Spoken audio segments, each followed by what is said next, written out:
People engaged, it's time for dueling decades. The Matrix and Blade versus Bloodsport and Renegade. Strap on that cap, bust out the power glove. Come fight for what you love. Dueling decades. Poop culture, popping pins, dropping hand grenades. Van Halen locked in Mortal Kombat with David Gray. Banner Ballet and Sick, Iron Maiden, GNR. Come fight for what you love. Dueling decades. Broadcasting from the BioBidet Studios, where water does it better. Greetings, Retro Warriors, and welcome to another episode of Dueling Decades, here on Poop Culture, the bodacious retro game show where we make the 80s and 90s fight it out as we debate these two dope decades. Let's take a look at the teams and the decades they will be fighting for. First off, representing February of 1990. Yeah, it's a pleasure to be here, Mark, as always. This is my handsome partner, Mike Ranger. We're representing February 1990, and we have decided upon the permanent team name of the After School Special. And my teammate, who I will be representing February of 1989 with. That's right. Of course, we're the Mama Lukes, and I'm sick. And my name is Rick. Sick Man Crush. And as always, here on Dueling Decades, we need someone to hold down law and order. Please rise. It's the Honorable Judge John Cross. That's right. I am Judge John Cross, and like everyone on this show, I too use a bidet, which is why I like a nice drippy butthole. Let's play fair tonight, people. All right, the rules of our game are quite simple. A coin flip will decide the team who goes first.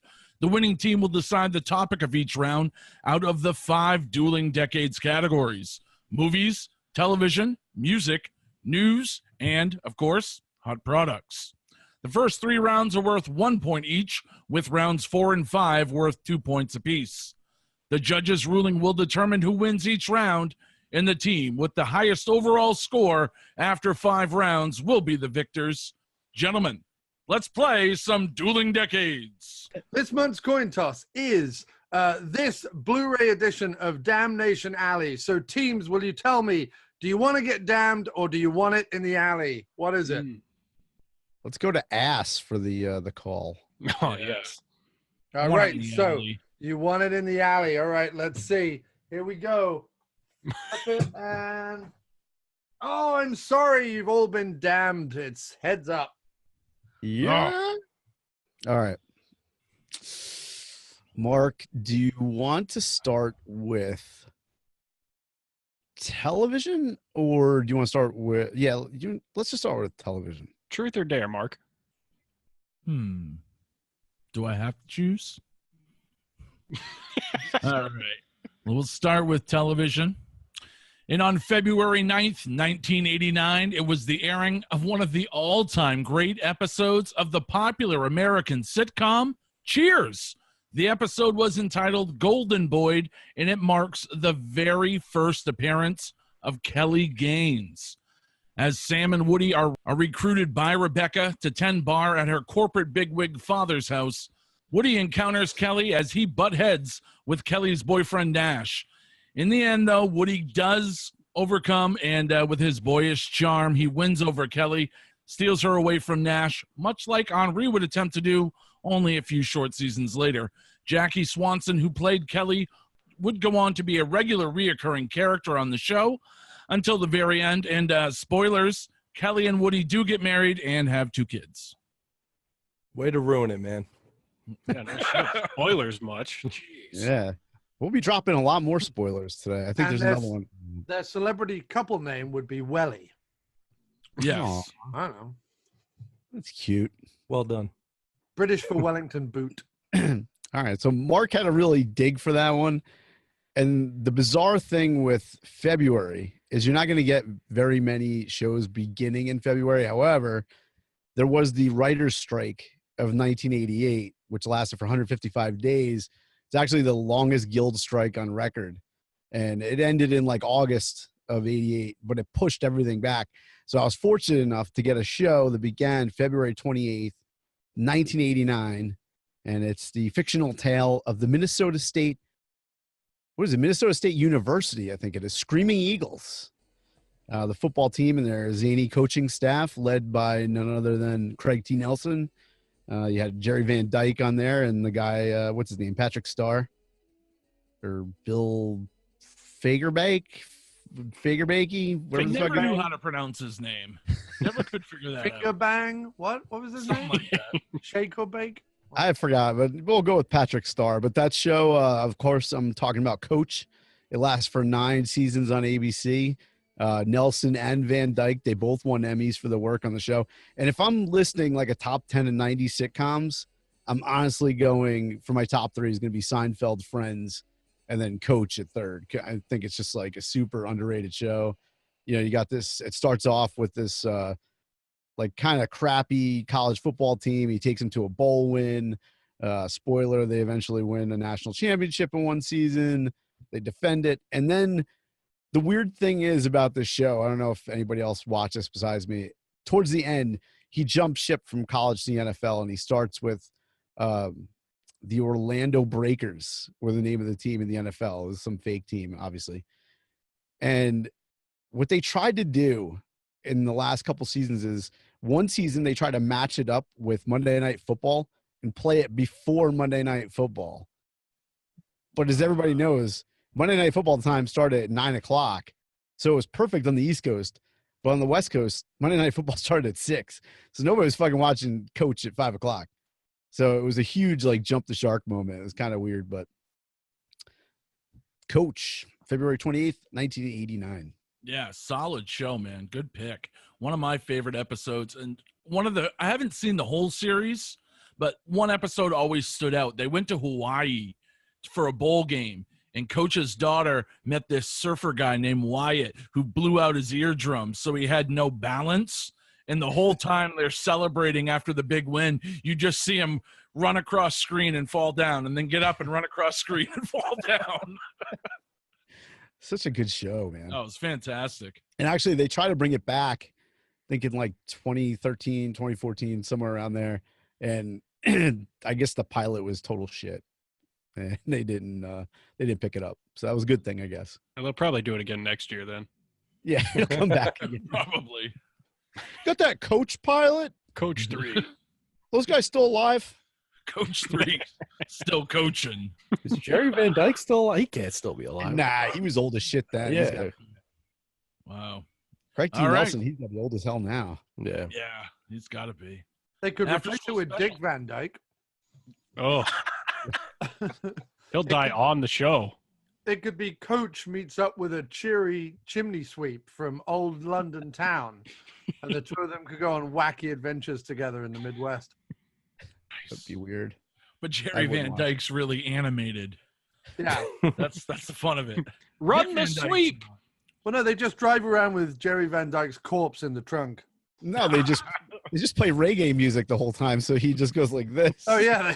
They do a Weekend at Bernie's too. Oh, Coach Bernie's. All right, what do you guys have? Mike, would you like to kick things off?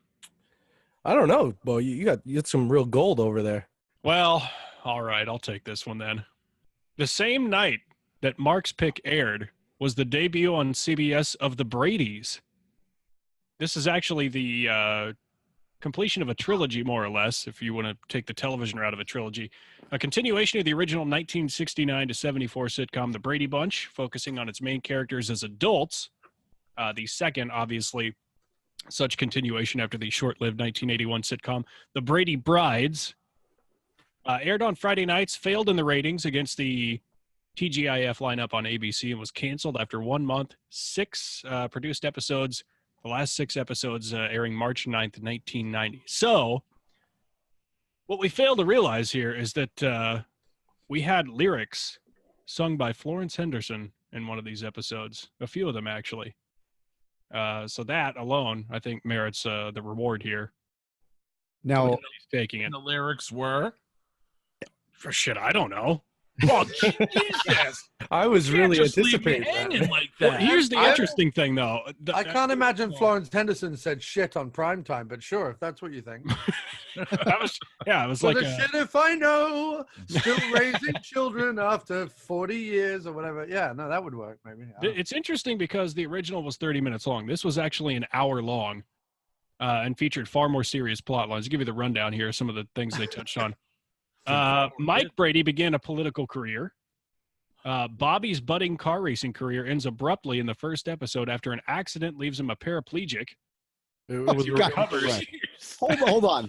I will give up the round right now if you tell me in those episodes there was a Walker Texas Ranger crossover where he tells Mike he has it. Walker told me I'm a paraplegic. Here, that's not all, though. Wait, there's more. Peter breaks up with his fiancée, to whom he became engaged in a very Brady Christmas, and begins dating the abusive daughter of Mike's political rival. Just when you think shit can't get worse, Jan and Philip, unable to conceive children of their own, adopt a Korean girl named Patty. Stay-at-home mother Marcia battles alcoholism, while Wally loses yet another in a series of jobs. The latest so it's a being biopic. Mike's campaign manager. Yeah. Wally and Marcia, who along with their 2 children have been forced to move in with Mike and Carol, eventually decide to open their own catering business to support their family. And last but not least, radio host Cindy, who had a lisp, for God's sake, begins a romance with her boss, a widower more than 10 years her senior who has 2 children. Now, despite all the downbeat tone of the overall themes of the show did feature a laugh track at certain moments. Most awkwardly is when it's announced that Bobby is a paraplegic. Don't understand it. Yeah. Probably a poor time thing on the production side, but that When one kind of threw me occasionally- for a loop. Yeah, when occasionally Bobby would fall out of his wheelchair, that's when they would... It's 1990 and we're still all about the crippled humor. It would be another 10 years before we deemed that laughing at cripples wasn't PC or whatever. Anyway. Were there any storylines that revolved around Cousin Oliver? I think they killed him off in the Brady Brides. He's definitely touching little kids. Right. Oh, he owns a bike shop. For Was there God's an sake, episode- his name is Robbie Wrist. Of course he's a pederast.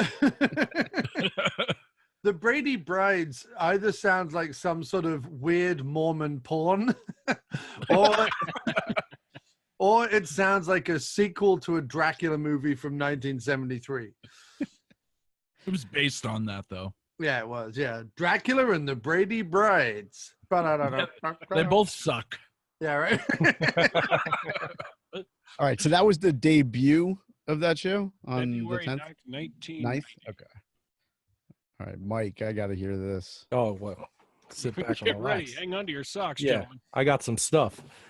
On February 5th, 1990, saw the return of one of television's classic game shows, Supermarket Sweep. The original show broadcasted on ABC from 1965 to 1967 and saw its 1990 revival take place on the Lifetime network of all places. Was The- Dean Cain on it? The format of the show had 3 teams of 2 players and consisted of 3 segments: the question round, the big sweep, and the bonus sweep. Players would answer grocery-related questions, as well as run up and down the aisles, loading their shopping carts with special items. Has it ever been one of your fantasies? You see a big, beautiful supermarket, and they say to you, go ahead, do what you've always wanted to do. Run wild, grab everything you can get your hands on. Everything in this supermarket is yours, and it's all free. From Hollywood, where dreams come true, it's the return of the one and only Supermarket Sweep. Are you ready to go shopping? Man, you really sold that. Wow. That's right. I've always wanted to be on that show, except for the running part. Fuck that. What a lot of people don't realize is that in the sweep section, like the timed version, you would have to avoid Guy Fieri popping out of random aisles and trying to get you, prevent you from getting through the maze. He would throw banana peels at you. Yeah, he'd just pop out and he'd be like, "It's killer!" Yeah, see, I always wanted to do more of supermarket stroll, where you just casually walk down the aisles and take whatever you want. I mean, I suppose in the 90s and going into the 2000s, it's more appealing because supermarkets kind of grow to incorporate electronic goods and clothing and various other stuff. Back in the 50s and 60s, supermarkets were like, you can get some free beans. Like, what was in a supermarket? Like, I mean, I'm sure, housewives loved it and everything back in the 50s. But yeah, seems bizarre to me. But yeah, did Supermarket Sweep in the 90s. Did it have like TVs and shit in the aisles, or was it still just, bags of chips and stuff? No, it was just basically like a small supermarket, and it was just like I thought it was just one big commercial for products because like the way they would pick people out of the audience was like, "Who's got the can of Folgers? Come on down." Yeah, right. Who's got the bag of wrap snacks? Who's got the Vagisil? Everybody just cowers away from the can. All right. What's the ruling? What's the ruling? What's the ruling? So I wanted to ask, is this the first time, certainly has been, I think, in my tenure as judge, but is this the first time we've had years so close together? Yep. Yes. That's why we did it. Yeah, it's interesting and it's exciting and it's different. I also wanted to clarify something as well. Mark, your episode of Cheers, while you did go into the plot, was there anything particularly special about it? Was it a first episode or last episode or whatever? I didn't. It was the first episode of that had Kelly Gaines on it, and she was the first time she was introduced, and of course she goes on to being a major character on the show. Sure. Okay, so it was the first introduction of Kelly Gaines. First Kelly. Sorry? First Kelly. First Kelly. Chris Gaines. Not Chris. And it was the introduction of Coach, Craig T. Nelson's classic 9-season sitcom. It's such a shame because I feel that the after-school specials really did such a great job, especially with Bo and the Bradys, explaining all the intricate plot details. You almost won the day for your description alone. Sadly, with Mark's clarification that the Cheers episode was indeed a seminal one, I do have to go with 1989. But Bo, I want to give you big thumbs up, man, for your description of the Bradys. It sounded horrifying. Well, I tell you what, I'd like to give you 2 thumbs up, and I can, but Bobby Brady can't. No. And if he tries, he'll fall out of his chair. Triple fall down is funny. Next. Dueling decades.